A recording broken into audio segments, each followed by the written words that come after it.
அன்பின் வணக்கம். தேன்கூடு வழங்கும் லியோ டால்ஸ்டாய் எழுதிய போரும் வாழ்வும் ஆடியோ புத்தகம்.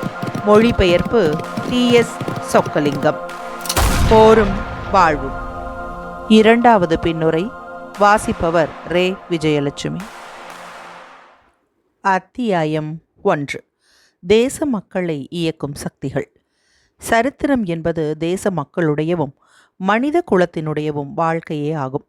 மனித குலத்தின் வாழ்க்கையையோ அல்லது தனிப்பட்ட ஒரு நாட்டின் மக்களின் வாழ்க்கையையோ வார்த்தைகளில் அமைப்பதென்றால், அதாவது நேரடியாக வர்ணிப்பதென்றால், அது அசாத்தியமாக காணப்படுகிறது. கையில் அகப்படாமல் நழுவி போகும் ஒரு நாட்டு மக்களின் வாழ்க்கையை வார்த்தைகளில் அமைத்து விளக்கிச் சொல்லுவதற்கு புராதன சரித்திரக்காரர்கள் எல்லாரும் ஒரே விதமான முறையையே கையாண்டார்கள். மக்களை ஆண்டு வந்த தனிப்பட்டவர்களின் நடவடிக்கைகளை அவர்கள் வர்ணித்து, அந்த நடவடிக்கைகள் அந்த நாட்டின் பூரா மக்களின் நடவடிக்கைகளை பிரதிபலிப்பதாக கருதி வந்தார்கள்.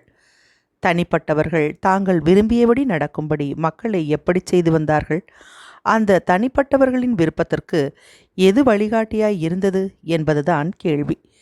இந்த கேள்விக்கு நமது முன்னோர்கள் ஒரு பதிலை சொல்லி வந்தார்கள். அதாவது, கடவுள் என்பவர் தாம் தேர்ந்தெடுத்த ஒரு மனிதரின் விருப்பத்திற்கு மக்கள் அடங்கி நடக்கும்படி செய்தார் என்றும், அந்த தேர்ந்தெடுக்கப்பட்ட மனிதரின் விருப்பத்திற்கு தாமே வழிகாட்டி வந்தார் என்றும், அதன் மூலம் முன்பாகவே விதிக்கப்பட்ட முன்முடிவுகளின் நோக்கங்களை நிறைவேற்றினார் என்றும் நமது முன்னோர்கள் சொன்னார்கள். மனித குல நடவடிக்கைகளில் கடவுளே நேராக கலந்து கொள்கிறார் என்ற ஒரு நம்பிக்கையை கொண்டு இந்த பிரச்சனைகளை நமது முன்னோர்கள் தீர்த்து வைத்தார்கள். ஆனால் நவீன சரித்திரம் கொள்கை அளவில் இந்த இரண்டு கருத்துகளையும் நிராகரிக்கிறது. கடவுள் மனிதனை அடிமைப்படுத்தி முன்முடிவு நோக்கத்திற்கு மக்களை நடத்தி செல்கிறார் என்ற நமது முன்னோர்களின் நம்பிக்கையை நவீன சரித்திரம் நிராகரித்த பின்பு அது ஒரு காரியத்தை செய்ய வேண்டும் என்று தோன்றலாம். அதாவது, அந்த நவீன சரித்திரம் என்பது ஒரு சக்தியின் வெளிப்படை தோற்றங்களை விட்டு அந்த சக்தியை உற்பத்தி செய்யும் காரணங்கள் என்ன என்பதை சிந்தித்து அறிய வேண்டும். ஆனால் நவீன சரித்திரம் இதை செய்யவில்லை. நமது முன்னோர்கள் கொண்டிருந்த கொள்கையை பெயரளவில் நிராகரித்த போதிலும் நடவடிக்கையில் அதை இன்னும் பின்பற்றியே வருகிறது. மனிதருக்கு கடவுள் தமது அதிகாரத்தை கொடுத்து அவர்களை நடத்தி வருகிறார் என்பதற்கு பதிலாக நவீன சரித்திரம் மற்றொன்றை சொல்லுகிறது. அதாவது, அசாதாரணமான மனித சக்திக்கு மேம்பட்ட குணங்களை சில வீரர்களுக்கு சூட்டி அவர்களை நமக்கு கொடுக்கிறது. அல்லது ஜனங்களை வழிநடத்தி செல்லும் மன்னர்களிலிருந்து பத்திரிகையாளர்கள் வரையில் பற்பலவிதமான மனிதர்களை நமக்கு கொடுக்கிறது. யூத, கிரேக்க அல்லது ரோமன் தேச மக்களின் முந்தைய கடவுளால் நிர்ணயிக்கப்பட்ட நோக்கங்களை மனிதகுலத்தின் அபிவிருத்தியை காட்டுவதாக புராதன சரித்திரக்காரர்கள் கருதி வந்தார்கள். அதற்கு பதிலாக நவீன சரித்திரம் தனது சொந்த நோக்கங்களை நிர்ணயித்திருக்கிறது. அதாவது, பிரெஞ்சு, ஜெர்மன் அல்லது இங்கிலீஷ் மக்களின் நன்மையில்தான் அல்லது அவர்களின் உணர்வில்தான் பொதுவாக மனிதகுலத்தின் நன்மையும் நாகரிகமும் அடங்கி இருக்கின்றன என்று சொல்லுகிறது. ஒரு பெரிய கண்டத்தின் ஒரு சிறிய பாகமாகிய வடமேற்கு பிரதேசத்தில் வசிக்கிற மக்களையே அது மனிதகுலம் என்று குறிப்பிடுகிறது. நமது முன்னோர்களின் நம்பிக்கைகளுக்கு பதிலாக ஒரு புதிய கொள்கையை கொடுக்காமலேயே அந்த நம்பிக்கைகளை நவீன சரித்திரம் நிராகரித்துவிட்டது.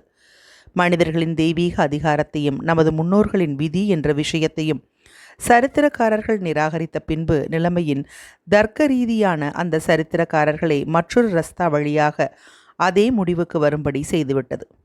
அதாவது, 1. தேச மக்களை தனிப்பட்ட நபர்கள் வழிகாட்டி நடத்துகிறார்கள். 2.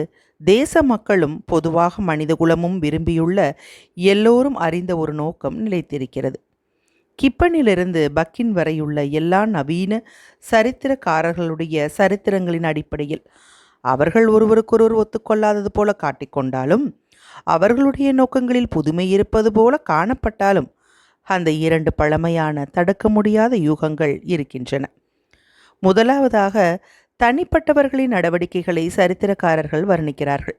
அவர்களுடைய அபிப்பிராயத்தில் அந்த நடவடிக்கைகள்தான் மனித குலத்தை நடத்தி வருகின்றன என்று நினைக்கிறார்கள். ஒரு சரித்திரக்காரர் மன்னர்களும் ஜெனரல்களும் மந்திரிகளும் அம்மாதிரியான தனிப்பட்டவர்கள் என்று கருதுகிறார். மற்றொருவர் பிரசங்கிகளையும் கற்று தேர்ந்தவர்களையும் சீர்திருத்தக்காரர்களையும் தத்துவ சாஸ்திரிகளையும் கவிகளையும் அவர்களோடு சேர்த்து கொள்கிறார். இரண்டாவதாக, மனிதகுலம் எந்த லட்சியத்திற்கு நடத்தி செல்லப்படுகிறதோ அது சரித்திரக்காரர்களில் ஒருவருக்கு ரோமன், ஸ்பானிஷ் அல்லது பிரெஞ்சு ஆட்சியின் உயர்வுதான் அந்த லட்சியம் என்று தோன்றுகிறது. மற்றொருவருக்கு சுதந்திரமும் சமத்துவமும் ஐரோப்பா என்று அழைக்கப்படுகிற உலகத்தின் ஒரு சிறு மூலையில் உள்ள ஒரு வகையான நாகரீகமும் தான் அந்த லட்சியம் என்று தோன்றுகிறது. 1789 வருஷத்தில் பாரிஸில் ஒரு புரட்சி ஆரம்பமாயிற்று. அது வளர்ந்து பரவியது. மக்கள் மேற்கிலிருந்து கிழக்கே நகர்ந்து போனதன் மூலம் அது தனது சொரூபத்தை காட்டியது. பல தடவை அது கிழக்கு நோக்கி நகர்ந்து கிழக்கே இருந்து மேற்கு நோக்கி வந்த எதிர்கிளர்ச்சியோடு மோதியது. 1812 வருஷத்தில் அதனுடைய கடைசி முடிவான மாஸ்கோவிற்கு வந்து சேர்ந்தது. அதன் பின்னால் ஆச்சரியப்படும்படியான தோற்றத்தோடு ஒரு எதிர்கிளர்ச்சி கிழக்கிலிருந்து மேற்கு நோக்கி வந்தது. மத்திய ஐரோப்பாவில் உள்ள தேச மக்கள் அதில் ஈடுபட்டார்கள். அந்த எதிர்கிளர்ச்சி முதலாவது புரட்சி தோன்றிய பாரிஸுக்கு மேற்கு முகமாக வந்து அங்கே தணிந்து போயிற்று.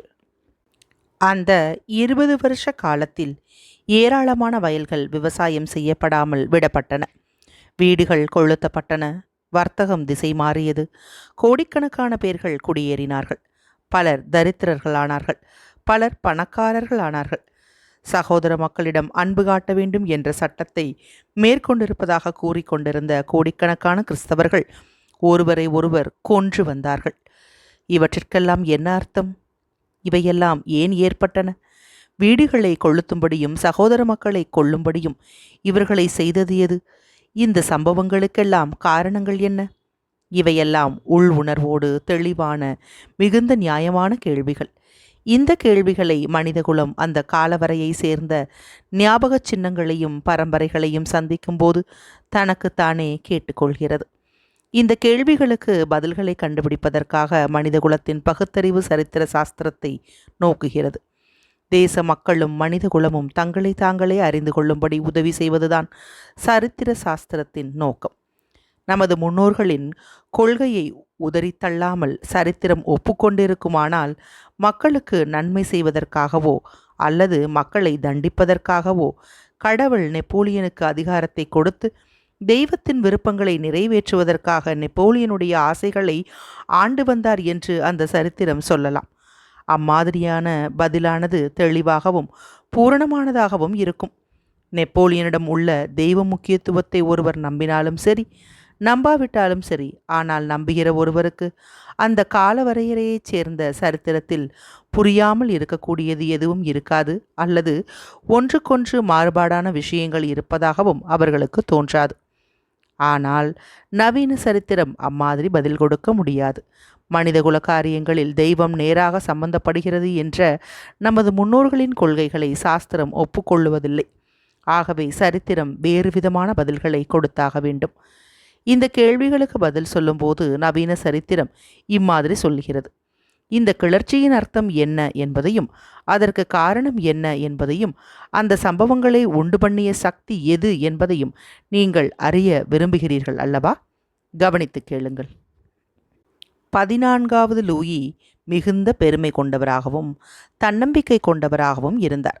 அவர் இன்னின்னாரை வைப்பாட்டிகளாக வைத்து கொண்டிருந்தார். இன்னின்னாரை மந்திரிகளாக வைத்து கொண்டிருந்தார்.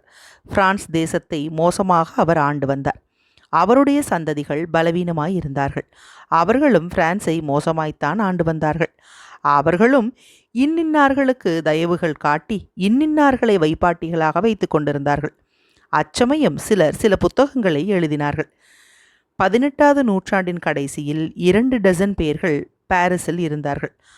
அவர்கள் மக்கள் எல்லாரும் சுதந்திரமானவர்கள் என்றும் சமத்துவம் உள்ளவர்கள் என்றும் பேசி வந்தார்கள். இவைதான் பிரான்ஸ் முழுவதிலும் மக்கள் ஒருவரை ஒருவர் கொல்லவும் ஒருவரை ஒருவர் மூழ்கடிக்கவும் ஆரம்பிக்கும்படி செய்தன. அவர்கள் மன்னரையும் மற்றவர்களையும் கொன்றார்கள். அச்சமயத்தில் பிரான்சில் ஒரு மேதை இருந்தார். அவர்தான் நெப்போலியன். அவர் ஒவ்வொரு இடத்திலும் ஒவ்வொருவரையும் வெற்றி கொண்டார். அதாவது அவர் ஒரு பெரிய மேதையாய் இருந்தபடியால் ஏராளமான மக்களை கொன்றார். ஏதோ சில காரணங்களுக்காக மக்களை கொல்லுவதற்கு அவர் ஆப்பிரிக்கா சென்றார். அங்கே அவர்களை மிக நன்றாகவும் மிக தந்திரமாகவும் மிக புத்திசாலித்தனமாகவும் கொன்றபடியால் பிரான்சுக்கு அவர் திரும்பியதும் ஒவ்வொருவரும் தமக்கு கீழ்ப்படிய வேண்டும் என்று அவர் உத்தரவிட்டார். அம்மாதிரியே எல்லோரும் அவருக்கு அடங்கி நடந்தார்கள். அவர் சக்கரவர்த்தியாக வந்த பின்பு மீண்டும் மக்களை கொள்ளுவதற்காக இத்தாலிக்கும் ஆஸ்திரியாவுக்கும் ரஷ்யாவுக்கும் போனார். அங்கேயும் அவர் ஏராளமான மக்களை கொன்றார். ருஷ்யாவில் அச்சமயத்தில் அலெக்சாண்டர் என்ற ஒரு சக்கரவர்த்தி இருந்தார்.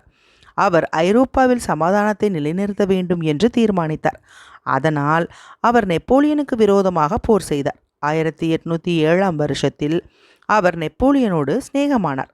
ஆனால் 1811 வருஷத்தில் இருவரும் மீண்டும் சண்டை போட்டு கொண்டபடியால் ஏராளமான மக்களை கொல்லுவதற்கு மீண்டும் ஆரம்பித்தார்கள். 6 லட்சம் பேர்களை நெப்போலியன் ருஷ்யாவுக்குள் அழைத்து சென்று மாஸ்கோவை கைப்பற்றினார். பின்னால் திடீரென்று மாஸ்கோவை விட்டு அவர் திரும்பி ஓடினார். ஸ்டெயின் போன்றவர்களின் உதவியோடு ஐரோப்பாவை ஒன்று சேர்த்து சமாதானத்தை குலைக்கிறவருக்கு விரோதமாக ஆயுதம் தரித்து நிற்கும்படி சக்கரவர்த்தி அலெக்சாண்டர் ஏற்பாடு செய்தார். நெப்போலியனின் நேச நாடுகள் எல்லாம் நெப்போலியன் புதிதாய் திரட்டிய துருப்புகளுக்கு விரோதமாக முன்னேற ஆரம்பித்தன. நேச நாடுகள் நெப்போலியனை தோற்கடித்து பாரிஸுக்குள் நுழைந்து நெப்போலியனை பட்டத்திலிருந்து விலக்கி அவரை எல்பா என்ற தீவுக்கு அனுப்பின.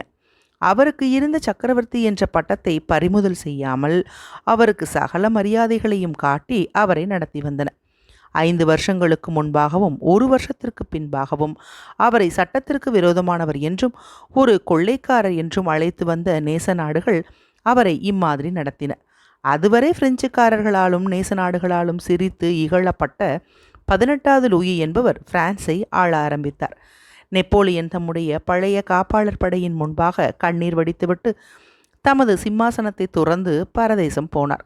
அதன் பின்னால் சாமர்த்தியம் உள்ள ராஜ்யவாதிகளும் ராஜதந்திரிகளும், முக்கியமாக டாலராண்ட் என்பவர் இருந்தார். அவர் தமக்கு ஒரு முக்கியமான பதவியை பற்றி கொண்டு அதன் மூலம் பிரான்சின் எல்லைகளை விஸ்தரித்தார். வியன்னாவை கலந்து பேசினார்கள். இந்த சம்பாஷணைகளினால் தேச மக்களை மகிழ்ச்சியடையவோ அல்லது துக்கமடையவோ செய்தார்கள். திடீரென்று அந்த ராஜதந்திரிகளும் சக்கரவர்த்திகளும் சண்டை போட்டுக்கொள்ளும் நிலைமை வந்தது. மீண்டும் ஒருவரை ஒருவர் கொல்லுவதற்கு தங்களுடைய இராணுவங்களுக்கு உத்தரவு கொடுக்கும் கட்டங்களுக்கு அவர்கள் வந்தார்கள். அச்சமயத்தில் நெப்போலியன் ஒரு சிறு படையோடு பிரான்சுக்கு வந்தார். அவரை வெறுத்து வந்த பிரெஞ்சுக்காரர்கள் எல்லாரும் உடனே அவருக்கு அடிபணிந்தார்கள். அதனால் இதை கண்டு நேச நாட்டு சக்கரவர்த்திகள் கோபமடைந்து மீண்டும் ஒரு தடவை பிரெஞ்சுக்காரர்களோடு போர் புரிவதற்காக சென்றார்கள். அவர்கள் அந்த மேதையான நெப்போலியனை தோற்கடித்தார்கள். அவர் ஒரு கொள்ளைக்காரர் என்பதை அவர்கள் திடீரென்று நினைவு கூர்ந்து அவரை செயின்ட் ஹெலினா என்ற தீவுக்கு அனுப்பினார்கள். நாடு கடத்தப்பட்ட அந்த நெப்போலியன் தம்முடைய உள்ளத்திற்கு மிகுந்த அருமையான தாம் மிகவும் விரும்பிய பிரான்ஸை விட்டு பிரிந்திருக்க வேண்டி வந்ததால் அந்த தீவில் கொஞ்சம் கொஞ்சமாக மாண்டு மடிந்தார். தம்முடைய மிகப்பெரிய சாதனைகளை பிற்கால சந்ததியாருக்கு தத்தம் செய்துவிட்டு போனார். ஆனால் ஐரோப்பாவில் ஒரு பிற்போக்கு தோன்றியது. சக்கரவர்த்திகள் மீண்டும் தங்கள் பிரஜைகளை கொடுமைப்படுத்த ஆரம்பித்தார்கள். இதை கேலி என்றோ சரித்திர கூற்றுகளை கேலி சித்திரமாக காட்டுவது என்றோ யாராவது நினைப்பதாயிருந்தால் அது தவறாகும். அதற்கு மாறாக பற்பல விதமான மாறுபட்ட பதில்களை சாந்தமாக வெளிப்படுத்துவதாய் இது இருக்கிறது. ஆனால் கேள்விகளுக்கு பதில் கொடுக்கவில்லை. ஞாபக குறிப்புகளிலிருந்தும் தனிப்பட்ட ராஜ்யங்களின் சரித்திரங்களிலிருந்தும் பொதுவான சரித்திரங்களிலிருந்தும் அந்த காலவரையை சேர்ந்த பண்பை பற்றிய புதிய சரித்திரங்களிலிருந்தும் எல்லா சரித்திரக்காரர்களும் கொடுக்கக்கூடிய மாறுபட்ட பதில்களை சாந்தமாக வெளிப்படுத்துவதாய் இது இருக்கிறது. இந்த பதில்களில் உள்ள அசட்டுத்தனமும் விசித்திர போக்கும் ஒரு விஷயத்தினால் ஏற்படுகின்றன. அதாவது நவீன சரித்திரம் என்பது ஒரு செவிடனைப் போல ஒருவரும் கேட்காத கேள்விகளுக்கு பதில் சொல்லி கொண்டிருக்கிறது. மனித குலத்தினுடையவும் தேச மக்களினுடையவும் நடமாட்டங்களை வர்ணிப்பதை சரித்திரத்தின் நோக்கமாய் இருக்க வேண்டும் என்பதாய் இருந்தால் முதல் கேள்வி இதுதான்.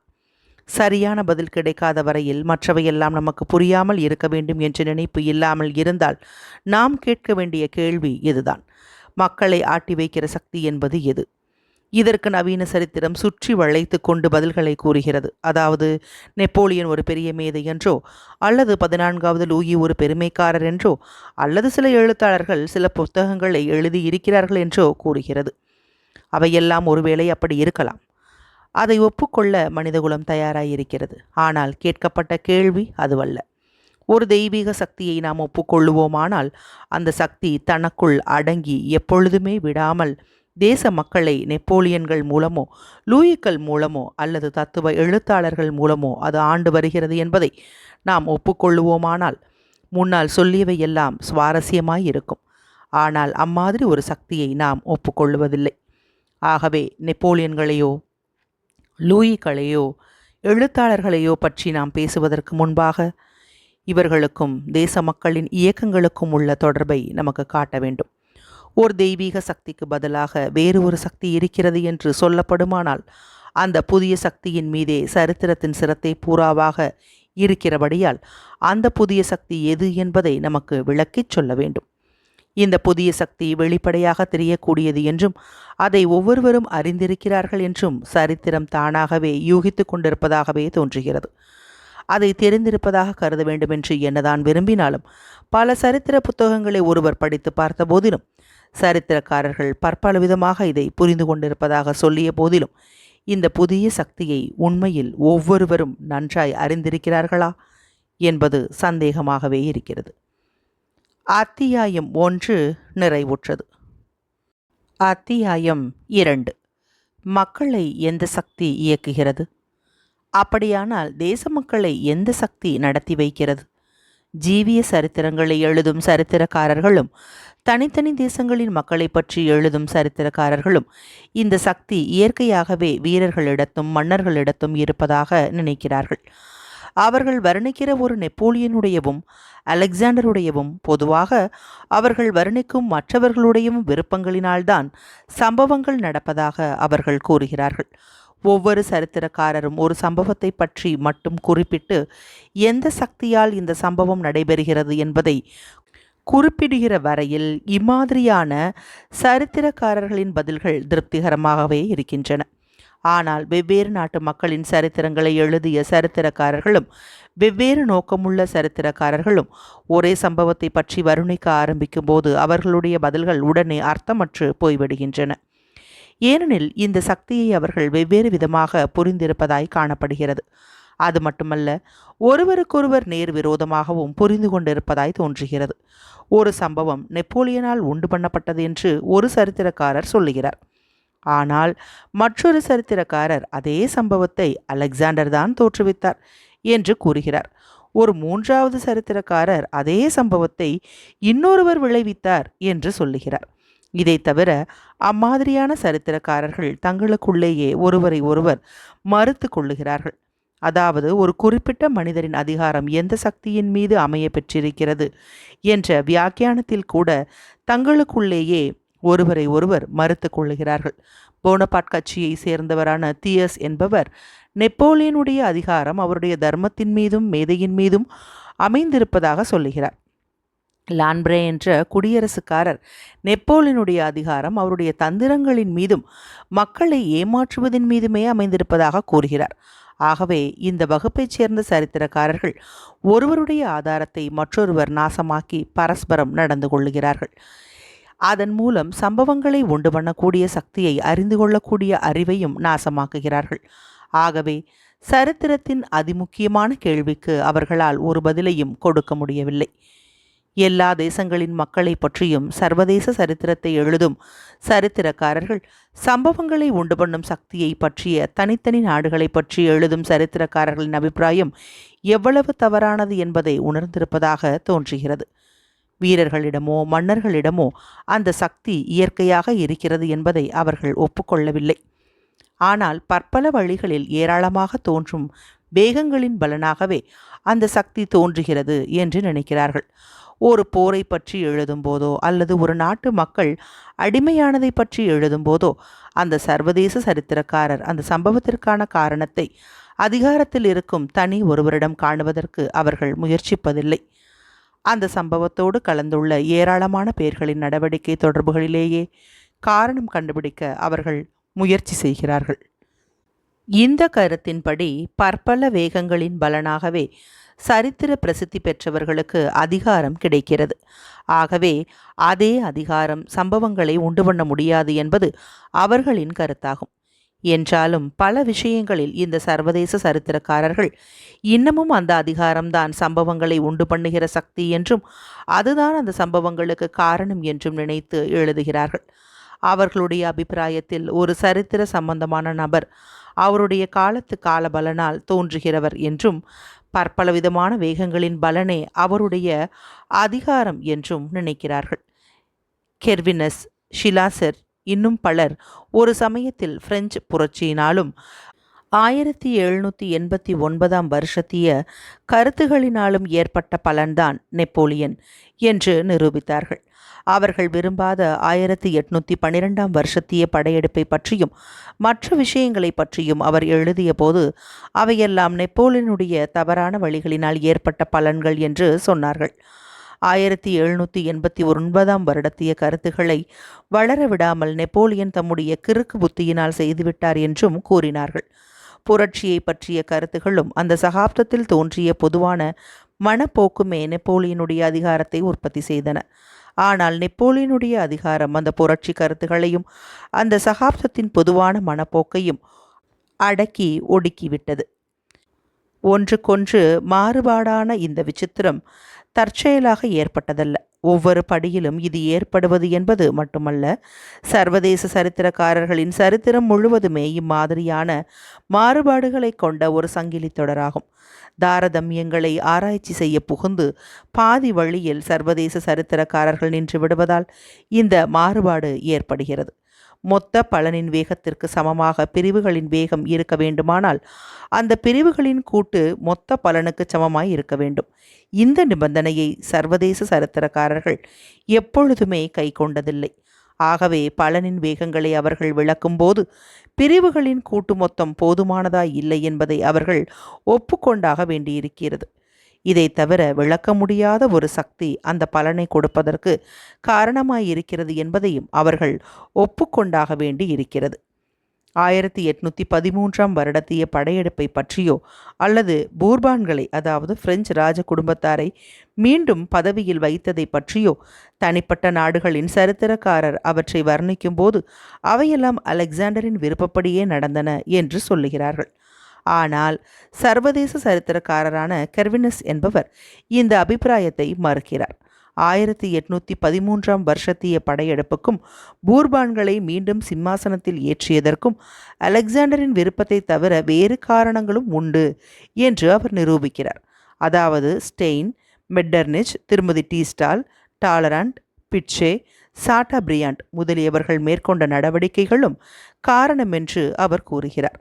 அந்த சரித்திரக்காரர் அலெக்சாண்டரின் அதிகாரத்தை பல பிரிவுகளாக பிரிக்கிறார் என்று தோன்றுகிறது. அதாவது டாலரண்ட், சாட்டாபிரியாண்ட் ஆகியவர்களாக பல பிரிவுகளாக்குகிறார். ஆனால் இந்த பிரிவுகளின் மொத்த தொகையை கூட்டினால், அதாவது சாட்டாபிரியாண்ட், டாலரண்ட், திருமதி ஸ்டால் ஆகியவர்களின் நடவடிக்கைகளை மொத்தமாக கூட்டினால் பலனுக்கு சமமாக அது சேரவில்லை. அதாவது கோடிக்கணக்கான பிரெஞ்சுக்காரர்கள் பூர்பான்களுக்கு அடிமையான அற்புதத்திற்கு அது ஈடாக முடியாது. சாட்டாபிரியாண்ட், திருமதி டீஸ்டால் முதலியவர்கள் ஏதோ சில வார்த்தைகளை ஒருவருக்கொருவர் பேசினால் அவர்களுக்குள் உண்டான பரஸ்பர உறவுகளைத்தான் அவை சேருமே ஒழிய கோடிக்கணக்கானவர்கள் அடிமையானதற்கு அவை காரணமாக முடியாது. ஆகவே இந்த உறவுகளினால் கோடிக்கணக்கானவர்கள் எப்படி அடிமையாகும்படி நேரிட்டது என்பதை விளக்க வேண்டும். அதாவது பிரிவுகளினுடைய வேகங்கள் ஒரு குறிப்பிட்ட அளவு பலனுக்கு சமமாய் இருக்கும்போது அந்த அளவில் 1000 மடங்கு அதிகமான பலனை எப்படி கொடுக்க முடியும்? இந்த கேள்விகளுக்கு பதில் சொல்லும்போது சரித்திரக்காரர் முன்னால் மறுத்த அந்த சக்தி என்பதையே இப்பொழுது நாட வேண்டியதாய் இருக்கிறது. அதாவது அந்த பலனுக்கு அந்த சக்திதான் காரணம் என்பதை விளக்கிச் சொல்ல முடியாத அந்த சக்திதான் அந்த பலனுக்கு காரணம் என்பதை அவர் ஒப்புக்கொண்டுதான் ஆக வேண்டியிருக்கிறது. அதைத்தான் சர்வதேச சரித்திரக்காரர்கள் செய்து வருகிறார்கள். அப்படி செய்வதனால் தனித்தனி ராஜ்யங்களின் சரித்திரக்காரர்களை அவர்கள் மறுப்பது மட்டுமல்ல, தங்களையும் தாங்களே மறுத்து கொள்கிறார்கள். மழைக்கு காரணம் என்ன என்பது விவசாயிகளுக்கு தெளிவாக தெரியாது.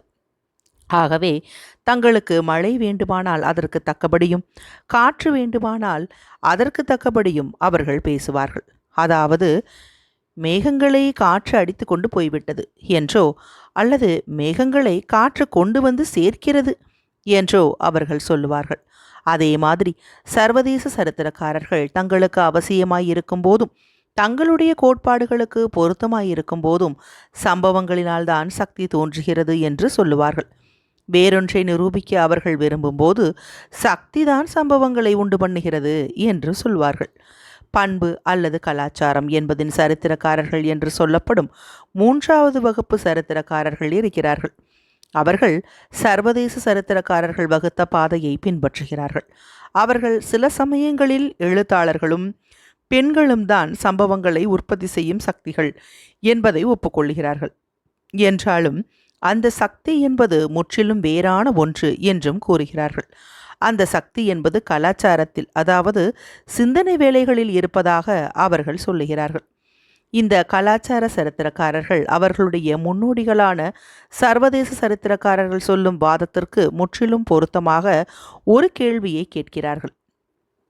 சில நபர்கள் இன்னின்ன விதமாகச் சொல்லுவதாயிருந்தால் இன்னின்ன புத்தகங்களை இன்னின்னார் எழுதியதால்தான் அவை ஏற்பட்டன என்று ஏன் சொல்லக்கூடாது என கேட்கிறார்கள். ஒவ்வொரு முக்கியமான அற்புதத்தையும் தொடர்ந்து ஏராளமான அறிகுறிகள் காணப்படுகின்றன. அவற்றில் சிந்தனை நடவடிக்கைகளின் அறிகுறியை மட்டும் இந்த சரித்திரக்காரர்கள் பொறுக்கி எடுத்து அந்த அறிகுறிதான் சம்பவங்களுக்கு காரணம் என்று சொல்லுகிறார்கள். சம்பவங்களின் காரணம் சிந்தனைகளின் வேலைகளினால் தான் நடைபெறுகின்றன என்பதை நிரூபிக்க அவர்கள் எவ்வளவுதான் முயற்சி செய்தாலும் சிந்தனைகளின் நடவடிக்கைக்கும் மக்களின் இயக்கத்திற்கும் எவ்விதமான சம்பந்தமும் இருப்பதாக ஒருவரும் ஒப்புக்கொள்ள மாட்டார்கள். மக்களின் செய்கைகளை சிந்தனைகளின் நடவடிக்கை ஆண்டு வருவதாக ஒருவரும் ஒப்புக்கொள்ளவும் மாட்டார்கள். ஏனெனில் மனிதருக்குள் சமத்துவம் வேண்டும் என்ற கொள்கையிலிருந்து பிரெஞ்சு புரட்சியில் கொடூரமான கொலைகள் செய்யப்பட்டதிலிருந்தும் அல்லது அன்பு கொள்கையை உபதேசித்ததிலிருந்தும் கொடூரமான யுத்தங்களும் கொலைகளும் ஏற்பட்டதிலிருந்தும் பார்ப்போமானால் இந்த கொள்கைகளை ஒப்புக்கொள்ளுவதற்கு இல்லை. இந்த சரித்திரக்காரர்கள் தந்திரமான வாதங்களினால் நிரப்பப்பட்டிருக்கிறார்கள். அவர்கள் சொல்லும் தந்திரமான வாதங்களையெல்லாம் சரியானவை என்று நாம் ஒப்புக்கொண்ட போதிலும், அதாவது தேச மக்களை ஆண்டு வருவது அந்த வரையறுக்க முடியாத சக்தியானது சிந்தனைதான் என்பதை நாம் ஒப்புக்கொண்ட போதிலும் சரித்திரத்தின் முக்கியமான கேள்விக்கு இன்னமும் பதில் கிடைக்கவில்லை. சர்வதேச சரித்திரக்காரர்கள் சொல்லி வரும் மன்னர்கள், ஆலோசகர்கள், இன்னும் மற்றவர்கள் ஆகியவர்களின் சக்தியோடு இந்த புதிய சக்தியாகிய சிந்தனையையும் சேர்த்து கொண்டாலும் இவையெல்லாம் மக்களுடன் எவ்வாறு சம்பந்தப்பட்டிருக்கின்றன என்பதை இன்னமும் விளக்கிச் சொல்லவில்லை. நெப்போலியனுக்கு அதிகாரம் இருந்ததினால் சம்பவங்கள் நடந்தன என்று சொல்லுவதை அறிந்து கொள்வது சாத்தியம். நெப்போலியன் மற்ற செல்வாக்குகளுடன் சேர்ந்து ஒரு சம்பவத்தை தோற்றுவித்தார் என்று சொல்லுவதையும் கொஞ்சம் சிரமப்பட்டு புரிந்து கொள்ளலாம். ஆனால் சமுதாய ஒப்பந்தம் என்ற ஒரு புத்தகம் பிரெஞ்சுக்காரர்கள் ஒருவரை ஒருவர் மூழ்கடிக்கும்படி எப்படி செய்தது என்பதை புரிந்து கொள்ள முடியவில்லை. இந்த புதிய சக்திக்கும் சம்பவத்திற்கும் உண்டான சம்பந்தத்தை விளக்கிச் சொன்னால் ஒழிய இதை புரிந்து கொள்ள முடியாது. ஒரே காலத்தில் உயிரோடு இருப்பவர்கள் எல்லோருக்கும் இடையேயும் ஏதோ ஒரு சம்பந்தம் இருக்கிறது என்பதில் சந்தேகமில்லை. ஆகவே மக்களின் சிந்தனை நடவடிக்கைக்கும் அவர்களுடைய சரித்திர நடவடிக்கைகளுக்கும் சம்பந்தம் உண்டு என்பதை கண்டுபிடிப்பது சாத்தியமே. மனிதகுல இயக்கங்களுக்கும் மற்ற வர்த்தகம், கைத்தொழில், விவசாயம், இன்னும் உங்களுக்கு இஷ்டமானவைகளுக்கும் சம்பந்தம் இருப்பதைப் போல அந்த சம்பந்தமும் இருக்கலாம். ஆனால் அந்த சரித்திர இயக்கம் முழுவதற்குமே சிந்தனை இயக்கம்தான் காரணம் என்று அந்த கலாச்சார சரித்திரக்காரர்கள் எப்படி சொல்லுகிறார்கள் என்பதை அறிந்து கொள்வதே கஷ்டமாய் இருக்கிறது. கீழே குறிப்பிட்டிருப்பவைகள்தான் அந்த சரித்திரக்காரர்கள் அம்மாதிரி முடிவுக்கு வரும்படி செய்திருக்கலாம். 1. கற்றவர்களால் தான் சரித்திரங்கள் எழுதப்படுவதால் எல்லா மனிதகுல இயக்கத்திற்கும் அடிப்படையாய் இருப்பது தங்களுடைய வகுப்பாரின் நடவடிக்கைகளே ஆகும் என்று அவர்கள் நினைப்பது அவர்களுக்கு திருப்தியாகவும் இயற்கையாகவும் இருக்கும். அதே மாதிரியான நினைப்புதான் வியாபாரிகளுக்கும் விவசாயிகளுக்கும் சிப்பாய்களுக்கும் இயற்கையாகவும் திருப்தியாகவும் இருக்கும். அவர்கள் அதை வெளிப்படுத்தவில்லை என்றால் அதற்கு காரணம் வியாபாரிகளும் சிப்பாய்களும் சரித்திரங்கள் எழுதுவதில்லை என்பதுதான். 2. ஆத்மீக நடவடிக்கை, நாகரிகம், கலாச்சாரம், அறிவு வளர்ச்சி ஆகியவை எல்லாம் தெளிவற்ற வரையறுக்க முடியாத கருத்துகள். அவற்றின் பெயரால் அவற்றை விட இன்னும் தெளிவற்ற வார்த்தைகளை உபயோகிப்பது மிகவும் சுலபமானது. ஆகவே அந்த வார்த்தைகளை எந்த தத்துவங்களிலும் நுழைத்து விடலாம். இம்மாதிரியான சரித்திரங்களின் உண்மையான தன்மை ஒரு பக்கம் இருக்கட்டும், அது சிலருக்கு சில காரியங்களுக்காக உபயோகப்படுவதாய் இருக்கலாம். பொதுவான சரித்திரங்கள் எல்லாம் அந்த கலாச்சார சரித்திரங்கள் மீது வர வர அதிகமாக சார்பு கொள்ள ஆரம்பிக்கின்றன. அந்த கலாச்சார சரித்திரங்கள் பற்பல மதங்களையும் தத்துவங்களையும் ராஜ்ஜிய கொள்கைகளையும் சம்பவங்களுக்கு காரணங்கள் என்று கூர்மையாக ஆராய்ந்து சொல்லுகின்றன. ஆனால் உண்மையாக நடந்த ஒரு சரித்திர சம்பவத்தை பற்றி அவை விஸ்தரிக்கும் போது, உதாரணமாக 1812 வருஷத்திய படையெடுப்பை பற்றி அவை சொல்லும்போது, தங்களை அறியாமலேயே ஒரு விஷயத்தை சொல்லுகின்றன. அதாவது அந்த படையெடுப்பு நெப்போலியனுடைய விருப்பத்தாலேயே நடந்தது என்று தெளிவாக சொல்லுகின்றன. அப்படி சொல்லுவதால் கலாச்சார சரித்திரக்காரர்கள் தங்களை அறியாமலேயே தங்களை மறுத்து கொள்ளுகிறார்கள்.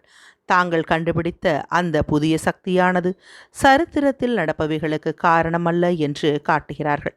அவர்களால் ஒப்புக்கொள்ளப்படாத ஒரு சக்தியை நுழைத்தால் ஒழிய சரித்திரத்தை விளக்கிச் சொல்ல முடியாது என்பதையும் அவர்களே காட்டுகிறார்கள். அத்தியாயம் 2 நிறைவுற்றது. அத்தியாயம் 3 சரித்திரக்காரர்கள் சிந்தனை. ஒரு ரயில்வே என்ஜின் ஓடிக்கொண்டிருக்கிறது. அதை எந்த சக்தி ஓட்டுகிறது என்று ஒருவர் கேட்கிறார். ஒரு பிசாசு அதை ஓட்டுவதாக ஒரு விவசாயி சொல்லுகிறான். அதன் சக்கரங்கள் சுற்றுவதால் அந்த என்ஜின் ஓடுவதாக மற்றொருவன் சொல்லுகிறான். அந்த என்ஜினின் புகை குழாயிலிருந்து மேலே வரும் புகையை காற்று அடித்து கொண்டு போவதால் தான் அந்த என்ஜின் ஓடுகிறது என்று மூன்றாவது பேர்வழி ஒருவன் கூறுகிறான். விவசாயி சொல்லுவதை யாரும் மறுக்க முடியாது. ஏனெனில் அவனுடைய பதில் பூரணமானதாய் இருக்கிறது.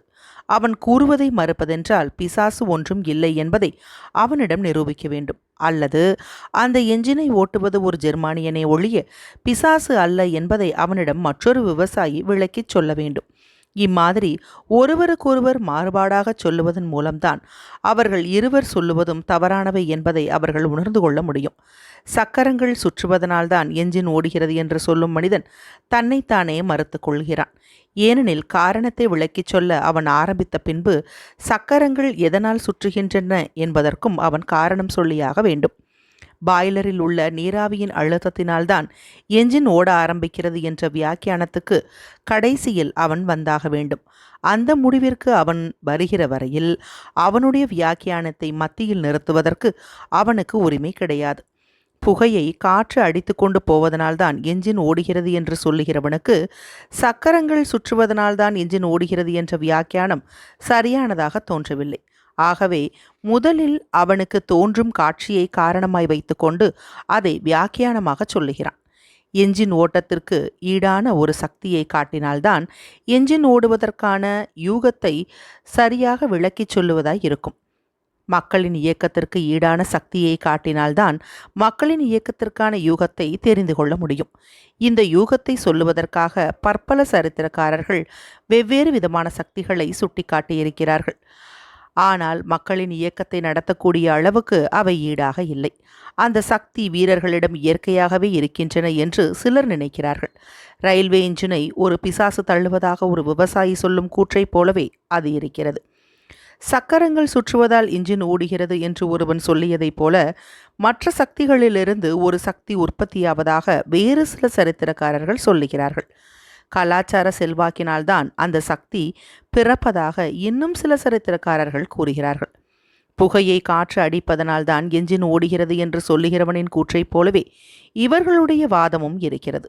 சீசர்கள், அலெக்சாண்டர்கள், லூதர்கள், வால்டேர்கள் ஆகிய தனிப்பட்டவர்களின் சரித்திரங்களை எழுதுகிற வரையில், எல்லாருடைய சரித்திரங்களையும் எழுதாத வரையில், ஒரு குறிப்பிட்ட சம்பவத்தில் கலந்து கொண்ட எல்லாருடைய சரித்திரங்களையும் எழுதாத வரையில் ஒரு விஷயம் சாத்தியமானதல்ல.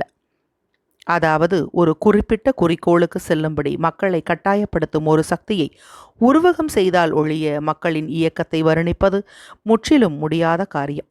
சரித்திரக்காரர்கள் அறிந்த அத்தகைய உருவகம் அல்லது யூகம் என்பது சக்தி ஒன்றுதான்.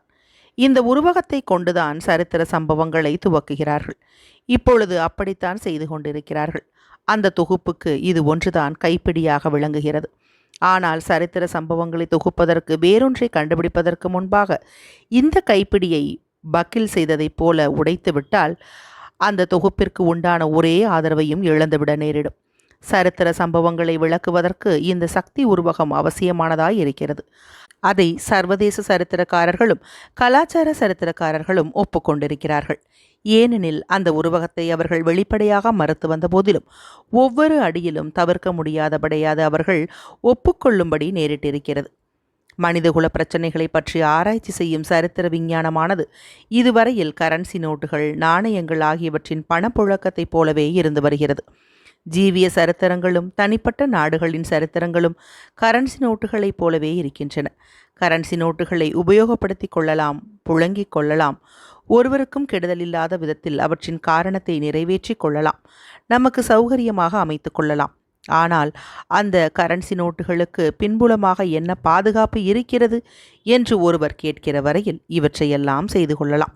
வீரர்களின் விருப்பங்களினால் சம்பவங்களை எப்படி உற்பத்தி செய்ய முடியும் என்ற கேள்வியை மட்டும் நீங்கள் கேட்காமல் இருந்தால் போதும். அப்பொழுது தீயர்ஸ் போன்றவர்களின் சரித்திரங்கள் சுவாரஸ்யமாகவும் புத்திமதிகள் நிறைந்ததாகவும் உங்களுக்கு தோன்றும். கவித்துவம் கூட அதில் மிளர்வதாக காணப்படும். ஆனால் கரன்சி நோட்டுகளை தங்கமாக மாற்றுவதற்கு மக்கள் முயற்சி செய்யும் போதோ அல்லது கரன்சி நோட்டுகளை கள்ளத்தனமாக தயாரிப்பது சுலபமாயிருக்கும் போதோ அல்லது அளவுக்கு அதிகமாக கரன்சி நோட்டுகளை சர்க்கார் வெளியிடும் போதோ அந்த காகித பணத்தின் உண்மையான மதிப்பு என்ன என்ற சந்தேகம் தோன்றுவதுண்டு. அதைப்போல ஏராளமான சரித்திரங்களை எழுதிய போதோ அல்லது இந்த காரியத்தை நெப்போலியன் எந்த சக்தியினால் செய்தார் என்று வெகுளித்தனமாக ஒருவர் கேட்கும் போதோ சரித்திரங்களின் உண்மையான தன்மையை பற்றிய சந்தேகங்கள் தோன்றுகின்றன. அதாவது காகித பணத்தை அசல் தங்கமாக மாற்றுவதற்கு விருப்பம் தோன்றுகிறது. காகித பணத்தில் உள்ள உபயோகமற்ற தன்மையை உணர்ந்து அவற்றை உலோக பணமாக்க மக்கள் முயற்சிக்கிறார்கள். அந்த உலோக பணம் தங்கத்தை விட தரத்தில் குறைந்தவை. சர்வதேச சரித்திரங்களையும் கலாச்சார சரித்திரங்களையும் எழுதுகிறவர்கள் இப்பேற்பட்டவர்களைப் போலத்தான் இருக்கிறார்கள். தங்கத்தை விட தரம் குறைந்த அந்த உலோக பணம் பணத்தைப் போல ஒலிக்கும் என்பதில் சந்தேகம் இல்லை. ஆனால் அதற்கு மேல் அதில் எதுவும் இல்லை. அறியாதவர்களை காகித பணம் ஏமாற்றலாம். ஆனால் தரம் குறைந்த உலோகப் பணம் திடீர் என்று ஒலிப்பதை தவிர வேறு மதிப்பு எதுவும் இல்லை. பண்டமாற்றுக்கும் சரி, வேறு உபயோகங்களுக்கும் சரி, தங்கம் என்பது தங்கமாகவே இருக்கும். அதே மாதிரி சரித்திரத்தின் அத்தியாவசியமான கேள்விகளுக்கு பதில் சொல்லக்கூடிய நிலைமையில் இருக்கும்போதுதான் சர்வதேச சரித்திரக்காரர்களும் மதிப்புள்ளவர்களாக இருக்க முடியும். சக்தி என்பது என்ன என்பதுதான் அந்த அத்தியாவசியமான கேள்வியாகும். அந்த கேள்விக்கு ஒன்றுக்கொன்று மாறான பதில்களை சர்வதேச சரித்திரக்காரர்கள் கூறுகிறார்கள். கலாச்சார சரித்திரக்காரர்கள் அந்த கேள்விக்கு பதில் கூறாமல் மழுப்பி முற்றிலும் மாறான மற்றொன்றிற்கு பதில் சொல்லுகிறார்கள். போலி தங்கத்தை தங்கத்தை போல அங்கீகரிப்பதாக ஒப்புக்கொள்ளுகிறவர்களிடமும் உண்மையான தங்கத்தை அறியாதவர்களிடமும் தான் போலி தங்க நாணயங்களை புழங்க முடியும். அதைப்போல மனிதகுலத்தின் அத்தியாவசியமான கேள்விகளுக்கு பதில் சொல்ல முடியாத சர்வதேச சரித்திரக்காரர்களும் கலாச்சார சரித்திரக்காரர்களும் அவர்களுடைய சொந்த காரியங்களுக்காக மட்டும்தான் சர்வ கலாசாலைகளையோ அல்லது சிந்தனை வாசிப்பு என்று கூறிக்கொள்ளும் வாசகர்களின் கூட்டங்களிலோதான் செலாவணியாக அவர்கள் புழங்கிக் கொள்ள முடியும். அத்தியாயம் 3 நிறைவுற்றது. அத்தியாயம் 4 சரித்திரக்காரர்களின் முரண்பட்ட கருத்துகள். தெய்வம் தான் பொறுக்கி எடுத்த ஒருவனுக்கு ஒரு நாட்டு மக்கள் அடிமையாகும்படி செய்கிறது என்றும் அந்த பொறுக்கி எடுக்கப்பட்டவனின் சிந்தனையை தெய்வம் ஆட்கொண்டு நடத்துகிறது என்றும் நமது முன்னோர்கள் கருதி வந்தார்கள். அந்த கருத்தை ஒப்புக்கொள்ளாமல் உதறிவிட்ட பின்பு சரித்திரம் என்பது முன்னுக்கு பின் முரணாக நடக்க விருப்பம் இல்லாமல் இருந்தால் 2 வழிகளில் ஒன்றை பின்பற்றினால் ஒழிய ஒரு அடியை கூட அதனால் எடுத்து வைக்க முடியாது. அந்த 2 விஷயங்களாவன: 1, மனித விவகாரங்களில் கடவுளே நேராக தலையிட்டு நடத்தி வருகிறார் என்ற பழங்கால கொள்கையை ஒப்புக்கொள்வது. 2, சரித்திர சம்பவங்களை உற்பத்தி செய்யக்கூடிய சக்தி என்று அழைக்கப்படும் அந்த வேகத்தின் அர்த்தம் என்ன என்பதை தெளிவாக வரையறுத்து சொல்லுவது. முதலாவது வழிக்கு திரும்புவது அசாத்தியமான காரியம். ஏனெனில் அந்த நம்பிக்கையை அழித்து விட்டார்கள். ஆகவே சக்தி என்று சொல்லப்படுவது எது என்பதை விளக்கிச் சொல்ல வேண்டியது அத்தியாவசியமாய் இருக்கிறது. ஒரு படையை திரட்ட வேண்டும் என்றும் யுத்தத்திற்கு போக வேண்டும் என்றும் நெப்போலியன் உத்தரவிட்டார். இம்மாதிரியான அறிக்கை நமக்கு பழகி போய்விட்டது. நாம் அதில் பழக்கமாய்விட்டபடியால் நெப்போலியன் ஏதோ சில வார்த்தைகள் சொன்னார் என்பதற்காக 6 லட்சம் பேர் எதற்காக போருக்கு போக வேண்டும் என்ற கேள்வி நமக்கு புத்தியற்றதாக தோன்றுகிறது. அவருக்கு அதிகாரம் இருந்தபடியால் அவர் உத்தரவிட்டபடி செய்து முடிக்கப்பட்டன. அந்த சக்தியை கடவுள் அவருக்கு கொடுத்தார் என்பதை நாம் நம்புவோமானால் இந்த பதில் முற்றிலும் திருப்திகரமாய் இருக்கிறது. ஆனால் அதை நாம் ஒப்புக்கொள்ளாவிட்டால் மற்றவர்கள் மீது தனி ஒரு மனிதருக்கு ஏற்பட்டுள்ள இந்த சக்தியை என்னது என்பதை நிர்ணயிக்க வேண்டியது அத்தியாவசியமாய் இருக்கிறது. பலவீனமான ஒருவர் மீது பலமான ஒருவர் உபயோகிக்கும் சரீர பலமாக அது இருக்க முடியாது. ஹெர்குலிஸின் சக்தியை போன்ற ஒரு சரீர பலத்தினால் அடக்கி ஆளவோ அல்லது பயமுறுத்துவதாய் இருப்பதோ அது இருக்க முடியாது. அல்லது சில சரித்திரக்காரர்கள் தங்களுடைய அறியாமையினால் அவர்கள் சொல்லுகிற தார்மீக சக்தியின் அடிப்படையாக தோன்றும் ஒரு பலனாக அது இருக்க முடியாது. அதாவது சரித்திரத்தில் காணப்படும் முக்கியமான வீரர்கள் எல்லாருக்கும் விசேஷ பலத்தோடு கூடிய ஆத்மாவும் மேதை என்று சொல்லக்கூடிய மனமும் இருப்பதாக அவர்கள் கூறுகிறார்கள். தார்மீக பலத்தின் விசேஷத்தின் மீது இந்த சக்தி அமைந்திருப்பதாக இருக்க முடியாது. நெப்போலியனை போன்ற வீரர்களின் தார்மீக குணங்களை பற்றி பலவிதமான அபிப்பிராய பேதங்கள் இருக்கின்றன. ஆகவே அவர்களை விட்டுவிடுவோம். ஆனால் கோடிக்கணக்கான மக்களை ஆண்டு வந்த 11வது லூயி மன்னனோ அல்லது மெட்டர்னிச்சோ எந்தவிதமான குறிப்பிட்ட தார்மீக குணங்களை கொண்டிருந்தார்கள் என்று சரித்திரம் நமக்கு காட்டவில்லை. அதற்கு மாறாக அவர்கள் ஆண்டு வந்த கோடிக்கணக்கான மக்களில் யாரையும் விட தார்மீக குணங்களில் அவர்கள் பலவீனமாகவே இருந்தார்கள். அதிகாரம் அல்லது சக்தியை யார் கொண்டிருக்கிறார்களோ அவர்களுடைய சரீர பலமோ அல்லது தார்மீக குணமோ அந்த சக்திக்கு மூலமாய் இல்லை என்றால் அதன் மூலத்தை நாம் வேறு இடத்தில் கண்டுபிடிக்க வேண்டும். அதாவது அதிகாரத்தை கையாளும் அந்த தனி மனிதனுக்கும் மக்களுக்கும் உண்டான தொடர்பில் கண்டுபிடிக்க வேண்டும். நீதி சாஸ்திர விஞ்ஞானமானது அந்த சக்தியை அம்மாதிரிதான் அறிந்து கொண்டிருக்கிறது. அந்த நீதி சாஸ்திர விஞ்ஞானம்தான் சரித்திரத்தின் பண்டமாற்று பேங்க் ஆகும். சரித்திரம் அறிந்து கொண்டிருக்கிற அந்த சக்தியின் ஞானத்தை உண்மையான தங்கத்திற்கு பண்டமாற்று செய்து கொள்ள அது மேற்கொள்ளுகிறது. வெளிப்படையாகவோ அல்லது மௌனமாகவோ தங்கள் சம்மதத்தை காட்டி தாங்கள் விரும்புகிற மன்னர்களுக்கு தங்கள் விருப்பத்தை கூட்டாக மக்கள் மாற்றி கொடுப்பதுதான் சக்தி என்பதாகும். சாத்தியமான இடங்களில் இராஜாங்கமும் சக்தி என்ற அதிகாரமும் எம்மாதிரி ஏற்பாடு செய்யப்பட வேண்டும் என்பது பற்றி நீதி சாஸ்திரத்தில் விளக்கங்கள் காணப்படுகின்றன. அவையெல்லாம் மிகவும் தெளிவாக இருக்கின்றன. என்றாலும் சரித்திரத்திற்கு அந்த விளக்கத்தை உபயோகிக்கும் போது சக்தி என்பது என்ன என்பதை வரையறுக்கக்கூடிய தெளிவான வியாக்கியானம் அவசியமாய் இருக்கிறது. நமது முன்னோர்கள் நெருப்பு என்பதை நிச்சயமாக இருக்கக்கூடிய ஒரு பொருள் என்று கருதி வந்தார்கள். அதே மாதிரி இராஜாங்கத்தையும் சக்தியையும் நீதி சாஸ்திரம் கருதுகிறது. ஆனால் சரித்திரத்தை பொறுத்தவரையில் இராஜாங்கம் என்பதும் சக்தி என்பதும் கண்ணால் பார்க்கக்கூடிய அற்புதங்கள் என்றே கருதுகிறது. அதாவது நெருப்பு என்பது ஒரு மூலப்பொருள் அல்ல என்றும் ஒரு அற்புதம் என்றுமே நவீன பௌதீக சாஸ்திரம் கருதுவதைப் போலவே அது இருக்கிறது.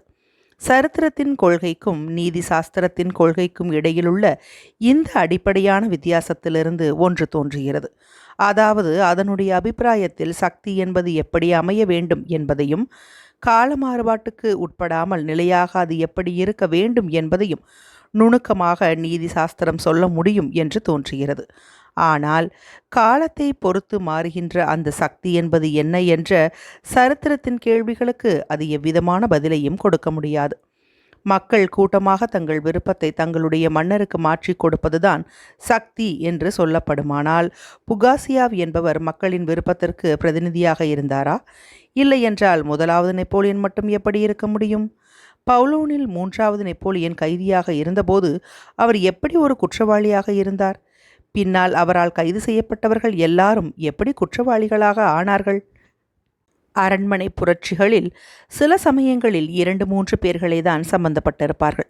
அப்படிப்பட்ட அரண்மனை புரட்சிகள் எல்லாம் மக்களின் விருப்பத்தை புதிய மன்னருக்கு மாற்றி கொடுக்கின்றனவா? சர்வதேச விவகாரங்களில் மக்களின் விருப்பங்களை நாட்டை பிடித்தவருக்கு மாற்றி கொடுக்கிறார்களா?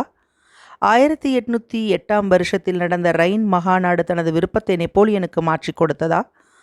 ஆஸ்திரியர்களுடன் போர் செய்ததற்காக நமது இராணுவம் பிரெஞ்சு இராணுவத்தோடு கூட்டாகச் சேர்ந்து 1809ஆம் வருஷத்தில் போனபோது ருஷ்ய மக்கள் தங்கள் விருப்பத்தை நெப்போலியனுக்கு மாற்றி கொடுத்தார்களா? இந்த கேள்விகளுக்கு 3 பதில்கள்தான் சாத்தியமானவை. அவையாவன: 1. தாங்கள் விரும்பிய மன்னருக்கோ மன்னர்களுக்கோ தங்கள் விருப்பத்தை எப்பொழுதுமே நிபந்தனையின்றி மக்கள் மாற்றி கொடுக்கிறார்கள். அம்மாதிரி நியமிக்கப்பட்ட ஒரு சக்தி அல்லது அதிகாரத்திற்கு விரோதமாக நடக்கும் ஒவ்வொரு போராட்டமும், புதிதாய் தோன்றும் ஒவ்வொரு சக்தியும் முதலில் அமைக்கப்பட்ட உண்மையான சக்திக்கு விரோதமானவை என்று நிச்சயமாக கருதப்பட வேண்டும். 2.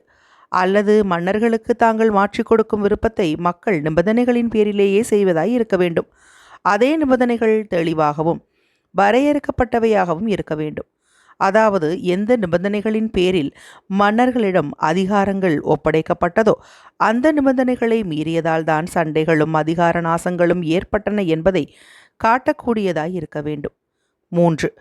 மக்களின் விருப்பத்தை நிபந்தனைகளின் பேரிலேயே மன்னர்களுக்கு மாற்றிக் கொடுத்தார்கள். ஆனால் அந்த நிபந்தனைகள் தெளிவற்றவையாகவும் வரையறுக்கப்படாதவையாகவும் இருந்தன. பற்பல விதமான அதிகார பீடங்கள் தோன்றுவதற்கும் அவர்கள் சண்டை போட்டு கொள்ளுவதற்கும் அவர்கள் கவிழ்ந்து போவதற்கும் இந்த தெளிவற்ற நிபந்தனைகளை மன்னர்கள் பூர்த்தி செய்யாததே காரணம் என்று சொல்லப்பட வேண்டும். மக்களுக்கும் அவர்களுடைய மன்னர்களுக்கும் இடையிலுள்ள உறவை பற்றி இந்த 3 வழிகளில்தான் சரித்திரக்காரர்கள் விளக்கி வருகிறார்கள். சக்தி என்பதன் பொருளை பற்றி அறியாத சில சரித்திரக்காரர்கள் முன்னால் குறிப்பிடப்பட்ட வாழ்க்கை சரித்திரங்களையும் தனிப்பட்ட நாடுகளின் சரித்திரங்களையும் எழுதியவர்கள் மக்கள் தங்கள் விருப்பங்களை கூட்டாக நிபந்தனையில்லாமல் சரித்திர பிரசித்தி பெற்றவர்களுக்கு மாற்றி கொடுத்திருப்பதாக நினைக்கிறார்கள். ஆகவே ஒரு தனி நாட்டை பற்றி அவர்கள் எழுதும்போது அந்த குறிப்பிட்ட அதிகாரம்தான் நிச்சயமான உண்மையான சக்தி என்று அவர்கள் நினைத்து கொள்ளுகிறார்கள். ஆகவே இதை எதிர்க்கிற வேறு எந்த வேகமும் ஒரு சக்தி அல்ல என்றும் சக்திக்கு எதிராக கிளம்பும் ஒரு பலாத்காரம் என்றும் அவர்கள் கருதுகிறார்கள். இந்த கொள்கை சரித்திரத்தில் அநாகரிகமாய் இருந்த காலங்களுக்கும் அமைதியாய் இருந்த காலங்களுக்கும் பொருத்தமானது. ஆனால் ஏக காலத்தில் பல சக்திகள் தோன்றி ஒன்றோடு ஒன்று சண்டை போடும் சிக்கலான நெருக்கடியான காலங்களுக்கு இந்த கொள்கையை உபயோகிப்பது ஒரு அசௌகரியமாய் இருக்கும். ஏனெனில் தேசிய கன்வென்ஷன், அதாவது சட்டசபை, நிர்வாக டைரக்டரி, போனபார்ட் ஆகியவர்கள் எல்லோரும் உண்மையான சக்திக்கு எதிராக நடப்பவர்கள் என்று ஒரு நியாயமான சரித்திரக்காரர் நிரூபிக்க முடியும். குடியரசுக் கட்சியை சேர்ந்த ஒரு சரித்திரக்காரர் கன்வென்ஷன் தான் உண்மையான சக்தி என்று கூறுவார். போனபார்ட் கட்சியை சேர்ந்த சரித்திரக்காரர் ஏகாதிபத்தியம்தான் உண்மையான சக்தி என்று கூறுவார். மற்றவையெல்லாம் உண்மையான சக்திக்கு எதிராக நடப்பவை என்று அவர்கள் சொல்லுவார்கள். ஒருவருக்கொருவர் முரணாகச் சொல்லும் இந்த சரித்திரக்காரர்களின் வியாக்கியானங்கள் எல்லாம் சிறு குழந்தைகளுக்குத்தான் திருப்தியாயிருக்கும் என்பது தெளிவான விஷயம். சரித்திரத்தை பற்றி இம்மாதிரி பொய்யாக கூறுவதை உணர்ந்துள்ள மற்றொரு சரித்திரக்கார கோஷ்டி வேறொரு விதமாக சொல்லுகிறார்கள். மக்கள் தங்கள் விருப்பத்தை தங்கள் மன்னர்களுக்கு நிபந்தனையின் பேரில் மாற்றி கொடுத்திருக்கிறார்கள். இன்ன திட்டத்தை நிறைவேற்ற வேண்டுமென்று மக்கள் நிபந்தனை விதித்து அதை வெளிப்படையாக சொல்லாமல் சரித்திர தலைவர்களுக்கு மாற்றி கொடுத்திருக்கிறார்கள் என்று அவர்கள் கூறுகிறார்கள். ஆனால் இந்த திட்டத்தில் என்ன அடங்கியிருக்கிறது என்பதை இந்த சரித்திரக்காரர்கள் சொல்லவில்லை. அப்படியே சொல்லியிருந்தாலும் ஒருவருக்கொருவர் விரோதமாக சொல்லுகிறார்கள். ஒரு தேச மக்களின் முன்னேற்றம் எதில் அடங்கி இருக்கிறது என்பதை கண்டுபிடிப்பதற்கு ஒவ்வொரு சரித்திரக்காரரும் தமது நோக்கத்திற்கு பொருத்தமாக காரணங்களை தேடுகிறார்கள். அந்த காரணங்கள் பிரான்சினுடையவோ அல்லது வேறு நாட்டினுடையவோ பிரஜைகளின் பெருமையிலும் செல்வத்திலும் சுதந்திரத்திலும் அல்லது அறிவிலும் கண்டுபிடிக்க முயற்சி செய்கிறார்கள்.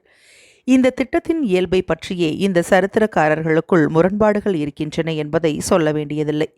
எல்லா சரித்திரக்காரர்களுக்குமே ஒரே விதமான திட்டம் இருக்கிறது என்று வைத்து கொண்டாலும் கூட சரித்திரத்தின் உண்மைகள் அநேகமாக எப்பொழுதுமே அந்த கொள்கையை மறுக்கிறது.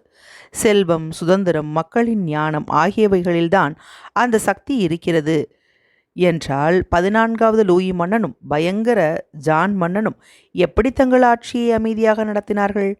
16வது லூயி மன்னனும் 1வது சார்லஸ் மன்னனும் எதற்காக மக்களால் சிரச்சேதம் செய்யப்பட்டார்கள்? இந்த கேள்விகளுக்கு சரித்திரக்காரர்கள் பின்வருமாறு பதில் சொல்லுகிறார்கள். அதாவது 14வது லூயி செய்த காரியங்கள் திட்டத்திற்கு விரோதமானவை என்றும் அவற்றில் ஏற்பட்ட பலன் 16வது லூயியை தாக்கியது என்றும் அவர்கள் சொல்லுகிறார்கள். ஆனால் அந்த பலன் 14வது லூயியையோ அல்லது 15வது லூயியையோ தாக்காமல் 16வது லூயியை ஏன் தாக்க வேண்டும்?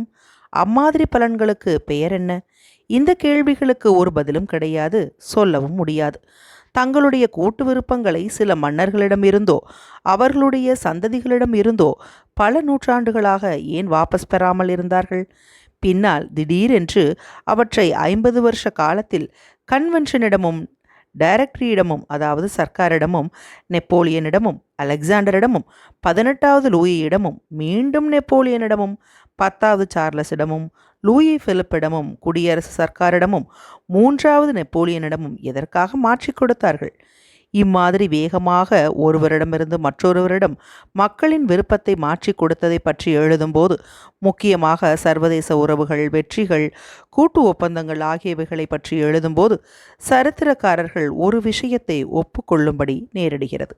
அதாவது, இந்த மாற்றி கொடுப்பவைகளில் சில சாதாரணமாக மாற்றி கொடுக்கப்பட்டவை, ராஜதந்திரிகளின் அறிவீனத்தினாலும் அல்லது ஒரு மன்னருடைய, ஒரு கட்சி தலைவருடைய பலவீனத்தினாலும் ஏற்பட்ட தற்செயலாக நடந்த சம்பவங்கள் என்றும் அவர்கள் ஒப்புக்கொள்கிறார்கள். ஆகவே சரித்திர சம்பவங்களில் பெரும்பாலானவைகளை உள்நாட்டு சண்டைகள், புரட்சிகள், நாடுபிடித்தல், இந்த சரித்திரக்காரர்கள் மக்களின் விருப்பங்களை மாற்றிக் கொடுப்பதன் காரணமாக ஏற்படுகிறவைகள் என்று சொல்லுவதில்லை.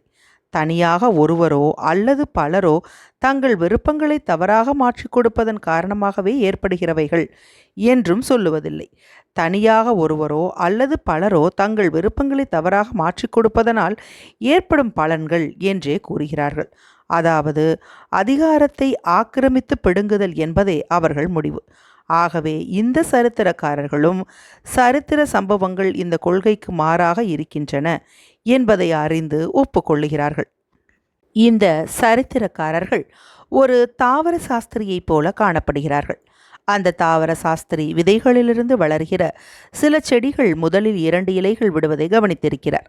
ஆகவே எல்லா செடிகளும் அதே மாதிரி 2 இலைகள் விட்டே முதலில் வளர ஆரம்பிக்க வேண்டும் என்று வற்புறுத்துகிறார். பனைகளும் காளான்களும் ஓக் மரங்களும் அம்மாதிரி 2 இலைகள் விட்டு வளருவது இல்லையாகையால் அந்த கொள்கையிலிருந்து மாறுபட்டவை என்று அவர் கூறுகிறார். மக்களின் விருப்பங்களை சரித்திர பிரசித்தி பெற்றவர்களுக்கு நிபந்தனையோடு தான் மாற்றி கொடுக்கிறார்கள் என்றும், ஆனால் அந்த நிபந்தனைகள் நமக்கு தெரியாதவை என்றும் 3வது கோஷ்டியை சேர்ந்த சரித்திரக்காரர்கள் யோகிக்கிறார்கள். தங்களிடம் அதிகாரத்தை கொடுத்த மக்களின் விருப்பங்களை சரித்திர பிரசித்தி பெற்றவர்கள் நிறைவேற்றி வைப்பதனால்தான் அவர்களிடம் அதிகாரம் இருக்கிறது என்று அந்த சரித்திரக்காரர்கள் சொல்லுகிறார்கள். அப்படியானால் மக்களை ஆட்டி வைக்கும் அந்த சக்தி சரித்திர தலைவர்களிடம் இல்லாமல் மக்களிடமே இருக்குமானால் அந்த தலைவர்களுக்கு என்ன முக்கியத்துவம் இருக்கிறது? இதற்கு அந்த சரித்திரக்காரர்கள் பின்வருமாறு பதில் சொல்லுகிறார்கள்.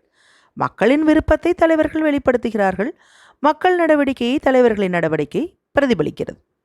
அப்படியானால் தலைவர்களின் நடவடிக்கைகள் எல்லாம் மக்களின் விருப்பத்தை பிரதிபலிக்கிறது அல்லது ஒரு பாகத்தை மட்டுமே பிரதிபலிக்கிறதா? தலைவர்களின் நடவடிக்கைகள் முழுவதுமே மக்களின் விருப்பத்தை பிரதிபலிப்பதாக சில சரித்திரக்காரர்கள் சொல்லுவது உண்மையானால், ஒரு கேத்தரினுடையவோ ஒரு நெப்போலியனுடையவோ வாழ்க்கை சரித்திரத்தில் காணப்படும் ராஜசபையின் இழிவான செய்கைகள் எல்லாம் தேச மக்களின் வாழ்க்கையை பிரதிபலிப்பதாக சொல்ல வேண்டி இருக்கும். அப்படி சொல்வது அசட்டுத்தனமானது என்பது பகிரங்கமான விஷயம். தத்துவவாதிகள் என்று சொல்லிக்கொள்ளும் சில சரித்திரக்காரர்கள் சரித்திர தலைவரின் நடவடிக்கைகளில் ஒரு பகுதியே மக்களின் வாழ்க்கையை பிரதிபலிப்பதாக கூறுகிறார்கள். அப்படியானால் அந்த தலைவரின் எம்மாதிரியான நடவடிக்கை மக்களின் வாழ்க்கையை பிரதிபலிப்பதாக இருக்கிறது என்பதை நாம் கண்டுபிடிப்பதற்கு முதலாவதாக மக்களின் வாழ்க்கை என்பது என்ன என்பதை அறிந்து கொள்ள வேண்டும். இந்த கஷ்டத்தை சமாளிப்பதற்காக அந்த சரித்திர கோஷ்டி ஒரு வழியை கண்டுபிடித்திருக்கிறது. அந்த வழி தெளிவற்ற, உணர்ந்து கொள்ள முடியாத, மானசீகமானதாய் இருக்கிறது. எந்தவிதமான சம்பவங்களையும் இதனுள் அடக்கும்படியானதாக அவ்வளவு தூரம் பொதுவானதாக இருக்கிறது. இந்த மானசீகத்தை அடைவதுதான் மனிதகுலத்தின் நோக்கம் என்று அவர்கள் சொல்லுகிறார்கள்.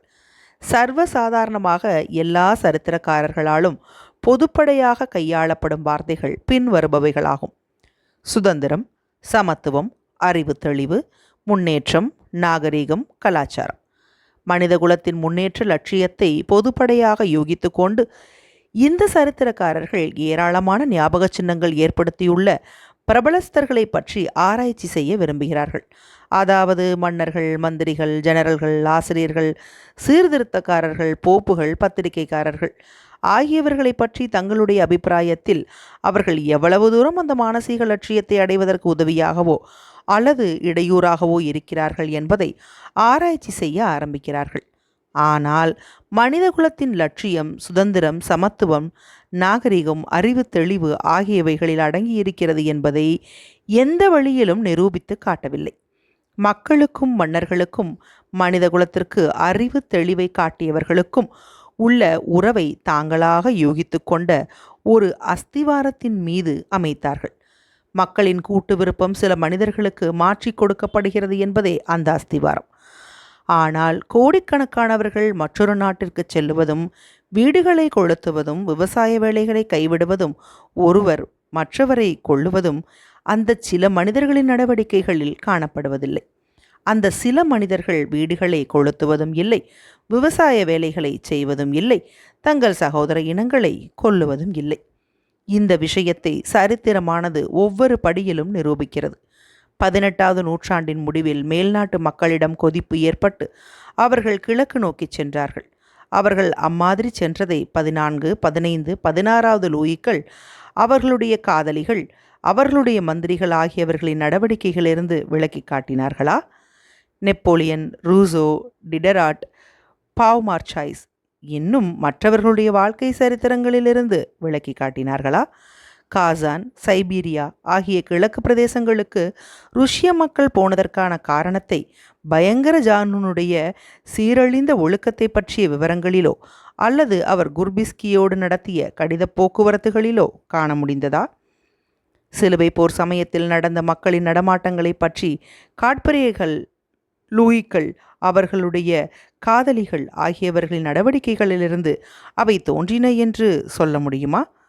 நம்மை பொறுத்தவரையில் தலைவர்கள் இல்லாமல் ஒரு நாடோடி கூட்டத்தோடு துறவி பீட்டரோடு மக்கள் மேற்கிலிருந்து கிழக்கே சென்றது மனதிற்கு அடைபடாத விஷயமாக இருக்கிறது. ஜெருசலத்தை விடுவிக்க வேண்டும் என்பதே சிலுவை போரின் பகுத்தறிவுள்ள புனிதமான நோக்கம் என்று சரித்திர தலைவர்கள் தெளிவாக வரையறுத்தவுடன் அந்த சிலுவை போர் இயக்கம் நின்று போனதானது இன்னும் அதிகமாக மனதிற்கு புரியாத விஷயமாக இருக்கிறது. போப்புகளும் ராஜாக்களும் வீரர்களும் அந்த பரிசுத்த நகரத்தை விடுதலை செய்ய வேண்டும் என்று மக்களை தூண்டிவிட்டு கொண்டிருந்தார்கள். என்றாலும் மக்கள் போகவில்லை. ஏனெனில் காரணம் தெரியாத ஒரு கொள்ளைக்காக அவர்களை தூண்டிவிட்டு கொண்டிருந்த அந்த வேகம் இப்பொழுது காணப்படவில்லை. காட்பரேக்களுடையவும் மின்னேசிங்கர்களுடையவும் சரித்திரங்கள் மக்களின் சரித்திரங்களாக எடுத்து கொள்ளப்பட முடியாது. ஆகவே காட்பரேக்கள் மின்னேசிங்கர்களின் சரித்திரங்களாகவே இருந்தன. மக்களின் வாழ்க்கை சரித்திரமும் அவர்களின் உணர்ச்சிகளும் வெளியே தெரியாமலேயே இருந்துவிட்டன. ஆசிரியர்கள், சீர்திருத்தக்காரர்கள் ஆகியவர்களின் சரித்திரங்களும் மக்களின் சரித்திரங்களை நமக்கு வெளிப்படுத்தவில்லை. ஒரு எழுத்தாளர் அல்லது ஒரு சீர்திருத்தக்காரரின் உந்தும் உணர்ச்சிகளையும் வாழ்க்கை நிலைமைகளையும் சிந்தனைகளையும் கலாச்சார சரித்திரம் நமக்கு எடுத்து கூறுகிறது. லூதர் என்பவர் மிகுந்த கோபக்காரர் என்றும் இன்னின்ன விஷயங்களை சொன்னார் என்றும் நாம் அறிந்து கொள்கிறோம். ரூசோ என்பவர் சந்தேகக்காரர் என்றும் இன்னின்ன புத்தகங்களை எழுதி இருக்கிறார் என்றும் அறிந்து கொள்கிறோம். ஆனால் 16வது நூற்றாண்டில் ஏற்பட்ட மத சீர்திருத்த இயக்கத்திற்கு பின்னால் மக்கள் ஒருவரை ஒருவர் ஏன் படுகொலை செய்தார்கள் என்பதை பற்றியோ, பிரெஞ்சு புரட்சி காலத்தில் ஏன் ஒருவரை ஒருவர் தலையை வாங்கினார்கள் என்பதை பற்றியோ நாம் அறிந்து கொள்ள முடியவில்லை. நவீன சரித்திரக்காரர்கள் செய்வதைப் போல நாமும் இந்த 2 விதமான சரித்திரங்களை ஒன்று சேர்ப்போமானால் மன்னர்களுடையவும் எழுத்தாளர்களுடையவும் சரித்திரங்களை நாம் பெற முடியும். ஆனால் மக்களின் வாழ்க்கை சரித்திரத்தை நாம் பெற முடியாது. அத்தியாயம் 4 நிறைவுற்றது.